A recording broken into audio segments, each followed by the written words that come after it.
I'm Tyler Green with the Mile 60 Park Committee, and this is our project update video number 4. In our last video, we had just finished installing all the sewer lines in the campground.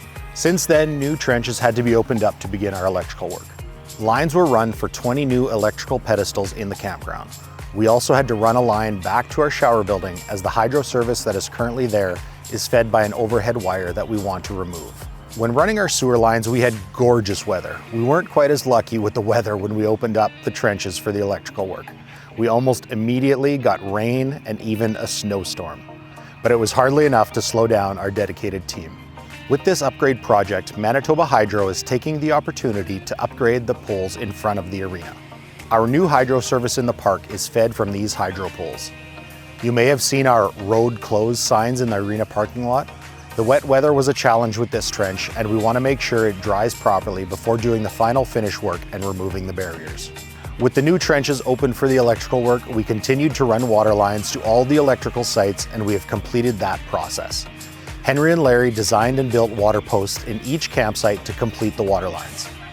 The taps and posts are rock solid, and the water line is completely hidden inside the post, which will make grass trimming and other maintenance around the posts a lot more user-friendly. While backfilling the electrical trenches and preparing for our new electrical pedestals, we realized that there would be a cost that we didn't account for: concrete bases for the electrical pedestals as well as the transformers. We reached out to Connor Timmerman at Treehorn Concrete to see if they could work with our tight schedule. Not only did they get us exactly what we needed with short notice, Timmerman Enterprises covered the cost of all of the concrete for our campground expansion project.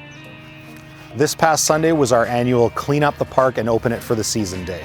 A few examples of the things that had to get done: we have to turn on the water and hot water tanks at the washroom and shower buildings, the concession building, and the pole shed. The concession building needs to be cleaned and stocked for the soccer season.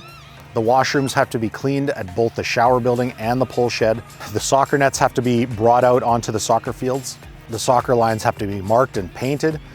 Picnic tables need to be brought out to the campground and the concession area for public use. The list goes on, and there's always additional work that pops up as well. In addition, this year was all the work that we're trying to finish up for the campground expansion project, and our day was very productive. We spread topsoil in low spots. We spread the gravel that we had saved from our old road onto our new road. We put posts in the ground at the front of every site for numbers and to distinguish the space for each site. We transplanted another spruce tree that was blocking the entrance to one of the old sites. We harrowed everything to smooth out the topsoil that was brought in. We even finished up the day by spreading fresh grass seed throughout the entire campground. To make the day even better, Lucille and Claude Chapla offered to bring lunch out to the park for our volunteers. They even made sure to have a special menu for all the kids that tagged along for the day. It was such a beautiful gesture, and we really appreciated having a few minutes to sit down and enjoy a hot meal. This week we hope to finish up a bunch of the electrical work, and we have our fingers crossed that Manitoba Hydro is able to get us hooked up in the next little bit. Stay tuned for updates, and thanks again for taking the time to watch this video.